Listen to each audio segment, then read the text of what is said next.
अस्सलाम वालेकुम स्टूडेंट्स। आज जो हमारा टॉपिक है जो कि अंडर डिस्कशन है वो है parallel plate waveguide.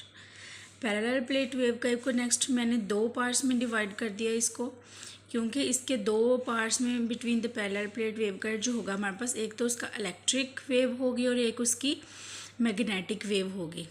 Magnetic wave between the parallel plate waveguide और electric wave between the parallel plate waveguide. आइए पहले हम इसका मैग्नेटिक पार्ट जो है उसको डिस्कस करेंगे। बिल्कुल सेम है ये दोनों पार्ट्स, बिल्कुल थोड़ा सा इनमें डिफरेंस है जो कि सिर्फ समझने से आपको उसमें जो है वो कोई डिफ़िकल्टी नहीं होगी। तो आइए सबसे पहले देखते हैं ट्रांसफर मैग्नेटिक वेव, जिसको हम TM वेव कहते हैं। हमने कोई भी दो पैरेलल प्लेट्स वेव ली हैं, वेव गाइड लिया हमने, ठीक है। उसको हमने किसी डाइलेक्ट्रिक मीडियम से सेपरेट किया हुआ है और हम कहते हैं consider a parallel plate wave guide of two perfectly conducting plates which are separated by dielectric medium with permittivity and permeability mu and E। हमने ज्यूम कर लिया कि ये जो प्लेट है ये एक्स एक्सिस में इन्फिनिट है। जब हमने ये चीज़ कह दी कि एक्स एक्सिस में इन्फिनिट है तो इसका मतलब हुआ कि इसका हमारे पास जो डेरिवेटिव होगा फर्स्ट और सेकंड वो हमारे पास दोनों is equals to zero consider करेंगे। उसके बाद है हमारे पास कि हमने कहा कि जो वेव है हमारी वो प्रोपोगेट कर रही है, इन्फिनिट एक्स एक्सिस में है लेकिन वो प्रोपोगेट जी डायरेक्शन में कर रही है। तो जैसे कि हम जानते हैं कि ट्रांसवर्स मैग्नेटिक वेव है तो इसका जो होता है मैग्नेटिक कंपोनेंट जो होता है वो तो ज़ीरो होता है लेकिन इलेक्ट्रिक कंपोनेंट ज़ीरो नहीं होता। नेक्स्ट इसकी डेरिवेशन में चलते हैं। हम सबसे पहले इसकी कैरेक्टरिस्टिक्स इक्वेशन को देखते हैं। क्योंकि मैग्नेटिक कंपोनेंट ज़ीरो हो गया इसलिए कैरेक्टरिस्टिक इक्वेशन में हमारे पास ये इलेक्ट्रिक पार्ट आएगा इसका। डेल स्क्वायर एक्स वाई को हमने इसको जो है वो कर लिया, खोल के लिख लिया दोनों को। तो हमने कहा कि एक्स एक्सिस में तो वो ऑलरेडी इन्फिनिट है तो इस वजह से एक्स वाला जो डेरिवेटिव का स्क्वायर है वो ज़ीरो हो गया हमारे पास और देन हमने उसको सिंप्लीफाई कर लिया। इस चीज़ में हमारे पास ईजी तो जो है वो ज़ीरो के इक्वल आ रहा है। अगर हम इसको कॉमन लेके दूसरी साइड पे लेके जाते हैं तो जो इसका जो मेन हमारे पास इसकी बनेगी जो कि इक्वेशन सेटिस्फाई करेगी बाउंड्री कंडीशन को, वो इसका सॉल्यूशन होगा ई ऑफ वाई जो होगा वो A sine H Y plus B cos H y में आएगा, ठीक है। नेक्स्ट हम इसकी बाउंड्री वैल्यूज़ पुट करके देखेंगे कि वो हमारे पास सही आ रही हैं कि नहीं आया, ये इक्वेशन 1 जो है ये सेटिस्फाई करती है इसको कि नहीं। तो हमने कहा कि जो ई जी है मतलब जो electric component G direction into y है वो इज इक्वल्स टू ज़ीरो कब होगा, y is equals to zero पे या y is equals to b पे, ठीक है। या तो प्लेट 1 यहाँ पे ये देखें ना, या तो प्लेट 1 पे या तो प्लेट 2 पे। जब हमने Y is equals to zero put किया तो ये देखें हमने इसको किया E Z of Y is equal to A sine H Y plus B cos H Y. Sine zero zero होता है तो इस वजह से वो हमारे पास ज़ीरो हो जाएगा और बी कॉस ज़ीरो मतलब वो पूरी अमाउंट ज़ीरो हो जाएगी और ये sine of zero is equals to zero होता है। तो इसलिए हमने इसकी जब वैल्यू पुट की तो यहाँ से हमारे पास आ गया B is equals to zero. Next हमारे पास जब हमने Y is equals to B put किया तो तब भी हमारे पास इस तरह ये बनता है solution A sine H B plus B cos H B, ठीक है। यहाँ से हमने कह दिया कि b तो पहले ही ज़ीरो के इक्वल है तो इस वजह से हमने यहाँ पे कहा कि a ज़ीरो के इक्वल नहीं है लेकिन b ज़ीरो के इक्वल है। तो हमारे पास जो इसका सलूशन रह जाता है वो E Z of b is equal to a sine H B के रह जाता है, ठीक है। क्योंकि a ज़ीरो के इक्वल नहीं है तो हमारे पास जो साइन के कंपोनेंट एच बी ज़ीरो के इक्वल कब होगा, साइन n पाई पे ज़ीरो हो जाता है। तो इन दोनों को हमने कंपेयर कर लिया और यहाँ से हमने h की वैल्यू निकाली जो कि n पाई बाय b बन रहा है हमारे पास। नेक्स्ट फिर हमने इसका देखा जो कि उसकी मेन इक्वेशन रह जाती है, वही वैल्यूज़ को उठा के इक्वेशन 1 में पुट कर दिया जो कि A sine H Y plus B cos H y. B is equals to zero था तो इसलिए हमारे पास जो मेन उसका सोल्यूशन है वो A sine N pi by B y. यहाँ पे हमने एच की वैल्यू पुट कर दी क्योंकि B is equal to zero और एच की वैल्यू हमने निकाली है y is equal to B put करके N pi by B y. Next हमने उसकी कट ऑफ फ्रीक्वेंसी निकालनी है, जो कि फ्रीक्वेंसी जहाँ पे गैमा ज़ीरो होता है उसको हम कट ऑफ फ्रीक्वेंसी कहते हैं। हमने जो उसकी मेन इक्वेशन ले रहे हैं बिल्कुल TEM वेव में TM और TE सिंपल वेव निकालने के लिए हमने वही ली, S square is equals to gamma square plus K square. ये जैसे हमारे पास कॉन्स्टेंट्स हैं वैसे वेव नंबर और ये, ठीक है। देन हमने इसको गैमा स्क्वायर को दूसरी साइड पे ले गए, गैमा स्क्वायर को हमने उधर ही रहने दिया और के स्क्वायर को उठा के दूसरी साइड पे ले गए हैं और देन इसका अंडर रूट ख़त्म किया तो ये हमारे पास आ गया। चूँकि हमने कहा है कि कट ऑफ फ्रीक्वेंसी पे गैमा ज़ीरो होता है तो इस वजह से गैमा हमारे पास ज़ीरो आ गया। और जो एच स्क्वायर जो था हमारे पास सिंपल ओमेगा स्क्वायर म्यू के इक्वल आ गया। और ये आगे भी वैल्यू यूज़ होगी कि एच स्क्वायर जो है वो सिंपल ओमेगा स्क्वायर म्यू के इक्वल होता है, जबकि के स्क्वायर हमारे पास ओमेगा सी स्क्वायर म्यू के इक्वल होता है। ये दोनों का बहुत बड़ा डिफरेंस है जो कि आगे तकरीबन काफ़ी ज़्यादा में ये यूज़ हो रहा है। यहाँ से हमने ओमेगा सी को कर लिया कि वो हमारे पास एच स्क्वायर ओवर म्यू ही आ गया के स्क्वायर की ही वैल्यू से। उसको हमने किया यहाँ पे omega C is equal to H over under root mu ये आ गया। ओमेगा की हमने इधर वैल्यू पुट कर दी 2πf या 2πf। अगर तो हमारे पास एच स्क्वायर होगा तो हम 2πf करेंगे, अगर हमारे पास जो है वो के स्क्वायर वाला ओमेगा होगा तो फिर हम 2πfc करेंगे। लेकिन यहाँ पे हमारे पास एच स्क्वायर वाला ही ओमेगा है तो हमारे पास कट ऑफ फ्रीक्वेंसी जो होती है वो आ जाती है 1/2π H over under mu E. H हमने पुट किया n π/b, देन हम इसको सिंप्लीफाई हमने कर लिया तो पाई से कैंसिल हो गया। और जो इसकी मेन इक्वेशन है कट ऑफ फ्रीक्वेंसी की वो हमारे पास आ गया F of C is equals to 1/2 n/b omega under root mu E. n is equals to 0, जब हम इसमें n 0 पुट करेंगे तो ये मोड TEM वेव का मोड बन जाएगा, वेव गाइड का। क्योंकि जो TEM के लिए हमने निकाला था वो भी 1/2π, ठीक है, 1/2 डॉट अंडर रूट म्यू ये आ रहा है ना ओवर में, तो इसलिए हमने इसको कह दिया कि ये हमारे पास TEM वेव बन रही है। और कट ऑफ फ्रीक्वेंसी जो होगी वो ज़ीरो होगी तो इसलिए हम कह सकते हैं जब कट ऑफ फ्रीक्वेंसी ज़ीरो होगी तो हर फ्रीक्वेंसी की वेव जो है वो इस मोड से प्रोपोगेट कर सकती है।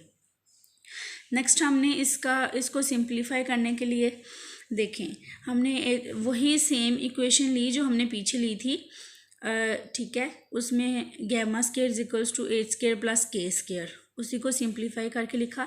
जब हमने TM वेव लेनी है ना तो हमने मतलब हमें पता है कि वो gamma is equals to J beta के इक्वल है तो हमने उसको खुद इस फॉर्म में लेके आना। जब हम TE वेव का करेंगे तो हमें पता है कि gamma is equal to beta के इक्वल है तो हमें जो है वो आयोटा या जे बनाने की ज़रूरत ही नहीं है। लेकिन इसमें हम -1 कॉमन लेंगे और -1 अंडर रूट हमें पता है कि आयोटा के इक्वल होता है तो हम उसको बाहर निकाल लेंगे। बाहर उसको निकाल लिया तो हमारे पास ये इक्वेशन ए बच गई। वही बात जो मैंने बताई कि TM वेव के लिए गैमा जो है वो जे बीटा के इक्वल होता है तो इसका मतलब है कि जो जे के साथ वाली अमाउंट है वो असल में बीटा की अमाउंट है तो उसको हमने कह दिया कि ये हमारे पास बीटा है। ओमेगा स्क्वायर म्यू ही हमारे पास सिंपल के स्क्वायर की इक्वल है तो वो मैंने वैल्यू पुट कर दी। अगर हमने cut off frequency in terms of frequency निकालनी है ना, मतलब एफ की फॉर्म में, ये तो वेव नंबर की फॉर्म में है ना, अगर हमने उसको एफ की फॉर्म में निकालना है तो हम अगेन सेम इक्वेशन लेंगे ये वाली, gamma is equal to H square minus K square. तो इसमें हमने क्योंकि आयोटा जो है वो बाहर कॉमन ले लिया है -1 अंडर रूट निकाल के, इसलिए हम जे बाहर निकालेंगे। इसके बाद हम के बाहर निकालेंगे तो हमारे पास पीछे बच जाएगा के स्क्वायर अंडर रूट के साथ कैंसिल होके सिर्फ के बाहर चला जाएगा और पीछे 1 रह जाएगा और एच के ओवर में हमारे पास यहाँ पे के आ जाएगा। नेक्स्ट है हमारे पास कि हमने उसको सिंप्लीफाई कर लिया। वही बात जो मैंने बताई थी कि अगर हम एच लिखेंगे तो वो हम ओमेगा स्क्वायर सी की फॉर्म में लिखेंगे और के की वैल्यू ये बिल्कुल सेम है लेकिन बिल्कुल थोड़े से डिफरेंस के साथ है। एक कट ऑफ के साथ आता है और एक विदाउट कट ऑफ आता है। ये हमने इसकी वैल्यूज़ पुट कर दी। देन ओमेगा हमें पता है 2πf के इक्वल होता है तो हमने उसकी वैल्यू 2πfc ओवर एफ 2π से कैंसिल और सिंप्लीफाइड फॉर्म हमारे पास ये आ गई gamma is equals to J beta. यहाँ पे इसका बीटा हमारे पास जो होगा वो इस तरह ये हमारे पास इक्वल आ गया। वो बीटा जो था हमारे पास वो ओमेगा की फॉर्म में था और ये हमारे पास कट ऑफ फ्रीक्वेंसी की फॉर्म में। अब हमने देखना है कि हमारे पास जो मेन इसका आया था सोल्यूशन, उसको अगर हम इलेक्ट्रिक और मैग्नेटिक कंपोनेंट्स में पुट करते हैं तो हमारे पास क्या रिजल्ट्स आता है। सबसे पहले हम इसका एक्स कंपोनेंट, मैग्नेटिक फील्ड का एक्स कंपोनेंट देखें हम, क्योंकि हमारी जो वेव है वो असल में प्रोपोगेट ही जी डायरेक्शन में कर रही है, तो उस डायरेक्शन का ना तो इलेक्ट्रिक कंपोनेंट होगा ना ही मैग्नेटिक कंपोनेंट होगा। तो अब जी डायरेक्शन में करिए तो इलेक्ट्रिक और मैग्नेटिक दोनों ख़त्म हो गए। तो अब हमारे पास मैग्नेटिक का एक्स और वाई और इलेक्ट्रिक का एक्स और वाई कंपोनेंट चाहिए। तो हम वन बाय वन उनमें पुट करके देखेंगे कि ये जो वैल्यूज़ हैं आया ये ठीक हैं कि नहीं। एच ऑफ एक्स हमें पता है कि जो टी ई एम वेव की मेन इक्वेशंस आती हैं, हमें पता है कि मैग्नेटिक कंपोनेंट में मैग्नेटिक पार्ट ज़ीरो है, तो हम वो टी ई एम की चारों मेन इक्वेशंस में ये चीज़ पुट करेंगे, मैग्नेटिक पार्ट ज़ीरो, तो ये हमारे पास एच एक्स और एच वाई आ जाएगा। और इलेक्ट्रिक पार्ट में अगर हम इलेक्ट्रिक ज़ीरो पुट कर देंगे तो हमारे पास उसका मैग्नेटिक पार्ट आ जाएगा इलेक्ट्रिक के साथ।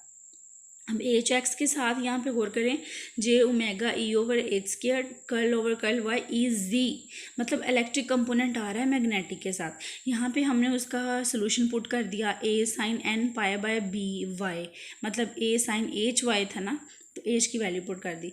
इसका हमने डेरिवेटिव लिया, A cos N pi by B Y आ गया, और इनटू जो होता है उसकी थीटा का जो अगेन हम डेरिवेटिव लेते हैं तो वो बाहर आ गया।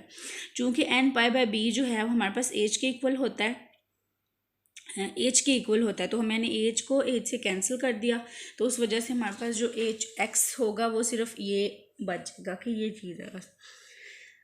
नेक्स्ट हमारे पास हमने एच वाई पुट किया, एच वाई पुट हमने कर दिया, लेकिन जो इक्वेशन जो सोल्यूशन था वो A sine N pi by B Y की फॉर्म में था, और हमने इसका सोल्यूशन जब X with respect to X लेना है तो वो बिल्कुल ज़ीरो हो जाना, तो हमें डायरेक्ट यहाँ से पता चल गया कि एच एक्स कंपोनेंट इसका एग्जिस्ट कर रहा है और वाई कंपोनेंट ज़ीरो हो रहा है।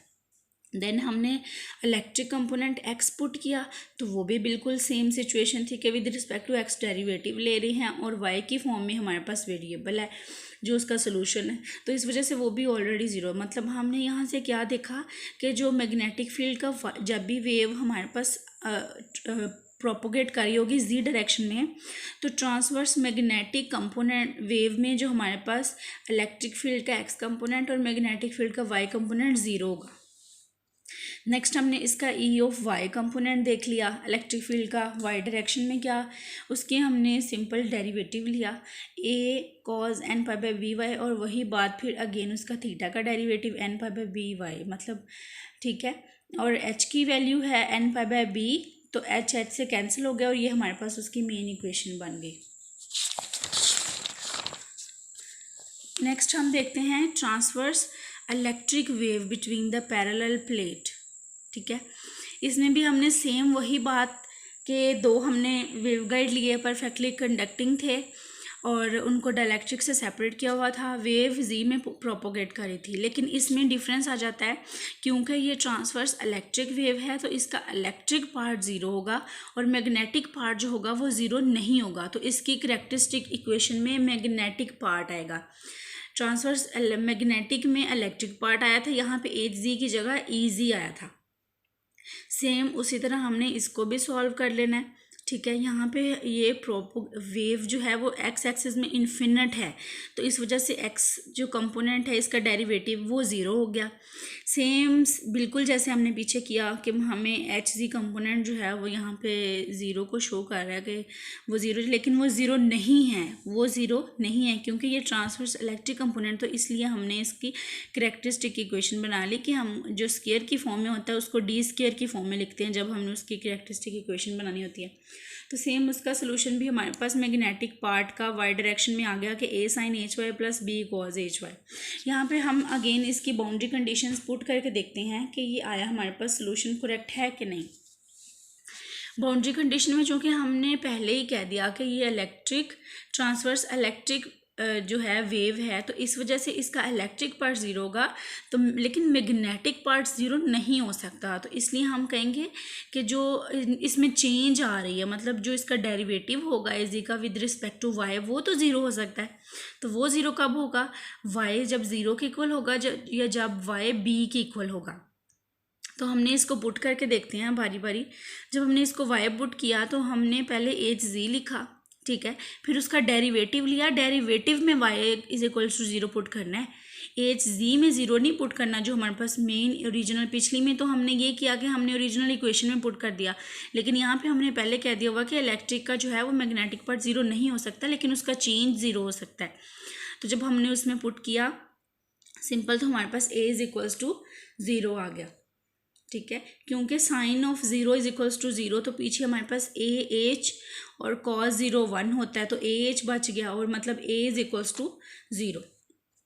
जब हमने बी पुट किया सेम हमने पहले एच जी ले लिया, फिर उसका डेरिवेटिव लिया। जब ये जो डेरिवेटिव है यहाँ पे, इसमें डेरिवेटिव में हमने y इज इक्वल्स टू यहाँ पे बी पुट किया एंड यहाँ पे बी पुट किया, तो हमारे पास ये जो चीज़ थी ये हम पहले ही कह चुके हैं कि a इज इक्वल्स टू 0 है, इसलिए ये हमारे पास 0 के इक्वल हो गया। लेकिन फिर हमारे पास ये चीज़ बच जाती है minus B sine H B. अब हम देखेंगे कि b तो 0 है नहीं, क्योंकि एक चीज़ 0 हो गई तो ये है अंडरस्टूड है कि दूसरी चीज़ 0 नहीं होगी, तो b तो 0 है नहीं, तो 0 साइन एच वाई कब होता है, जब sine H B is equals to 0 और साइन एन पाई पे, इन दोनों को कंपेयर कर लिया, यहाँ से भी हमने एच की वैल्यू निकाल ली N pi by B. Same जब उसकी मेन इक्वेशन सोल्यूशन पे हम गए तो हमने कह दिया कि यहाँ पे चूँकि इज इक्वल्स टू 0 है, तो इसमें ए हमने 0 पुट कर दिया और बी, और मेन हमारे पास जो इक्वेशन थी वो ये बच गई B equals N pi by B Y, और ये एच की वैल्यू हमने पुट करने के बाद है।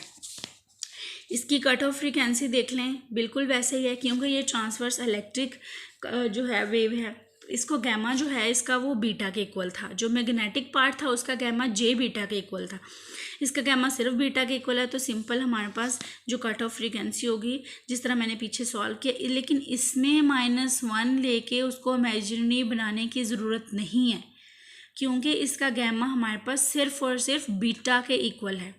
तो इसमें हम सिंपल के स्केयर पुट करेंगे और एच स्केयर पुट करेंगे, ठीक है।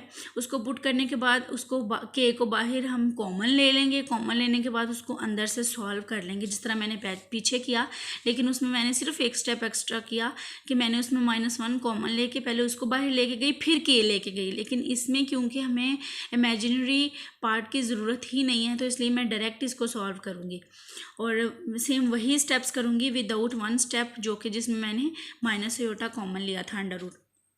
कट ऑफ फ्रीक्वेंसी निकाल ली एच, क्योंकि इसका भी एन पाई बाई बी के इक्वल है, उसको किया तो हमारे पास 1/2 N over B under root mu हुई, ठीक है। इसमें हमारे पास n 0 1 2 3 हम cut off frequency different modes पे निकाल सकते हैं, n नंबर ऑफ मोड है ना हमारे पास। इसका भी नेक्स्ट हम देख लेते हैं कि इलेक्ट्रिक और मैग्नेटिक कंपोनेंट क्या कहते हैं, E X E Y H X और एच वाई, क्योंकि इसमें भी वेव जो है हमारे पास जी डायरेक्शन में मूव कर रही है, तो इलेक्ट्रिक और मैग्नेटिक कंपोनेंट जो होगा वो 0 होगा। देखिए इसमें हमने ई एक्स में पुट किया, सेम वही टी ई एम की 4 इक्वेशंस लेनी है, उसमें हमने जो है वो इलेक्ट्रिक पार्ट, अब क्योंकि ये ट्रांसवर्स इलेक्ट्रिक वेव है तो इसमें इलेक्ट्रिक पार्ट उनमें 0 पुट करेंगे तो हमारे पास ये रिमेनिंग आ जाएगी। अगर आपको नहीं उस चीज़ की समझ तो आप मुझे कमेंट में बताएं, मैं उस पर भी बिल्कुल ऐसे ही प्रॉपर वीडियो बना के आपको समझा दूँगी और वो फिर मैं अपलोड कर दूँगी। एच जी यहाँ पे हमारे पास आ गया B cos N pi by B Y, ठीक है। जब हमने इसकी वैल्यू पुट की और इसका डेरिवेटिव लिया तो बिल्कुल मैंने इसको स्टेप बाय स्टेप किया हुआ है। अगर आप यहाँ पे देखें तो इसका डेरिवेटिव लिया, बी वैसे कांस्टेंट है बाहर आ गया, कॉज का हमारे पास माइनस साइन आ गया और देन अगेन उसका मैंने जो डेरिवेटिव था अंदर वो उसका ले लिया, तो ये h के इक्वल है, तो और ये h यहाँ से कैंसिल हो जाना है और माइनस माइनस से कैंसिल हो गया, तो ये हमारे पास उसकी सिंप्लीफाइड फॉर्म बच गई ई एक्स की। नेक्स्ट हमारे पास एच एक्स आता है, सेम वही बात कि जो हमारे पास सोल्यूशन है वो y की फॉर्म में है और जो डेरिवेटिव हमने लेना है वो x की विद रिस्पेक्ट टू x लेना है, तो with respect to x derivative y of is equals to 0। तो इसका मतलब कि जो ट्रांसवर्स इलेक्ट्रिक है वेव उसमें मैग्नेटिक पार्ट हमारे पास x डायरेक्शन में 0 हो जाता है, जिस डायरेक्शन में वेव प्रोपोगेट कर रही है। सॉरी, वेव इन्फिनिट है, प्रोपोगेट z डायरेक्शन में कर रही है और इन्फिनिट x डायरेक्शन में। एच वाई लिया, सिंपल उसका भी एज इट इज़ किया हमने, इसको with respect to y derivation इसकी ले ली माइनस और ये दिस एंड दैट और then cancel this again, negative negative के साथ कैंसिल हो जाएगा और हमारे पास एच वाई कंपोनेंट ये आ गया। देन हमारे पास ई वाई कंपोनेंट है, तो अगर दोबारा से हमारे पास वही बात आ जाती है कि वो ज़ीरो के इक्वल आ जाना है, क्योंकि विद रिस्पेक्ट टू एक्स ले रहे हैं और इसका जो सोल्यूशन है वो विद रिस्पेक्ट टू वाई है। ये आ गया। उसके बाद एक और इसमें था कि लॉरेंट्ज गेज क्या होता है। जब हम स्केलर और वेक्टर पोटेंशियल जिस तरह हमने पिछले लेक्चर में सॉल्व किया हुआ है, तो वो कहता है कि जब वेक्टर स्केलर पोटेंशियल लॉरेंट्ज कंडीशन को सेटिस्फाई करते हैं। लॉरेंट्ज कंडीशन कौन सी है? इस चीज़ को सेटिस्फाई करते हैं कि देखें इसमें डेल डॉट ए और curl phi over curl T uncoupled है, ठीक है, कपल्ड नहीं है, अनकपल्ड है। तो इस कंडीशन को हम सिंपली कह देते हैं लॉरेंट्ज गेज। और नेक्स्ट हमारे पास है कूलम गेज। क्या होता है कूलम गेज में? हमारे पास कि जब हमारे पास सोर्स नहीं होता मतलब स्केलर पोटेंशियल ज़ीरो होता है, phi is equals to zero होगा, और दोनों जो होंगे कपल्ड रहेंगे। इसमें अनकपल्ड था, इसमें दोनों कपल्ड रहेंगे, ठीक है। इसकी एग्जांपल में हम दे देंगे, एक तो हमारे पास phi is equals to zero आ गया और एक हमारे पास del dot H is equal to zero आ गया, मतलब ये दोनों कूलम गेज की कंडीशन है। तो हम इसको पुट करके देखते हैं कि अगर ये हमने जब स्केलर पोटेंशियल निकाला था उसकी जो फाइनल इक्वेशन थी, इसमें हम phi is equals to zero put करके देखा, तो लेट हमारे पास ये देखें पोसॉन्स, इसको पॉइजन्स इक्वेशन भी कहते हैं और इसको पोसॉन्स इक्वेशन भी कहते हैं। पोसॉन्स इक्वेशन के फॉर्म में हमारे पास आ गया, मतलब कपल्ड रहती हैं ये। देखिए स्केलर पोटेंशियल, अब हम वेक्टर पोटेंशियल में देख लेते हैं। ए हमारे पास जो वेक्टर पोटेंशियल है, हम डेल डॉट ए की कंडीशन पुट की। ये कंडीशन थी जब हम उसको स्केलर अपने वेक्टर स्केलर पोटेंशियल को सॉल्व आउट कर रहे थे, तो उस दौरान ये इक्वेशन हमारे पास आई। जब हमने यहाँ पे del dot A is equal to zero कह दिया, ज़ीरो पुट कर दिया है, तो जो दोनों थे वो कपल्ड रहे, इनमें दोनों भी कोई भी अनकपल्ड नहीं हुआ। थैंक यू स्टूडेंट्स, ये थी हमारी आज की वीडियो जिसमें मैंने आपको पैरेलल प्लेट वेवगाइड पढ़ाया। उम्मीद है आपको बहुत पसंद आया होगा और आपके लिए बहुत ज़्यादा ये हेल्पफुल रहेगा। काइंडली मेरे चैनल को सब्सक्राइब कीजिएगा सब, और इसको लाइक एंड शेयर कीजिएगा ताकि ज़्यादा से ज़्यादा स्टूडेंट इससे बेनिफिट ले सकें। And thank you so much and keep on watching.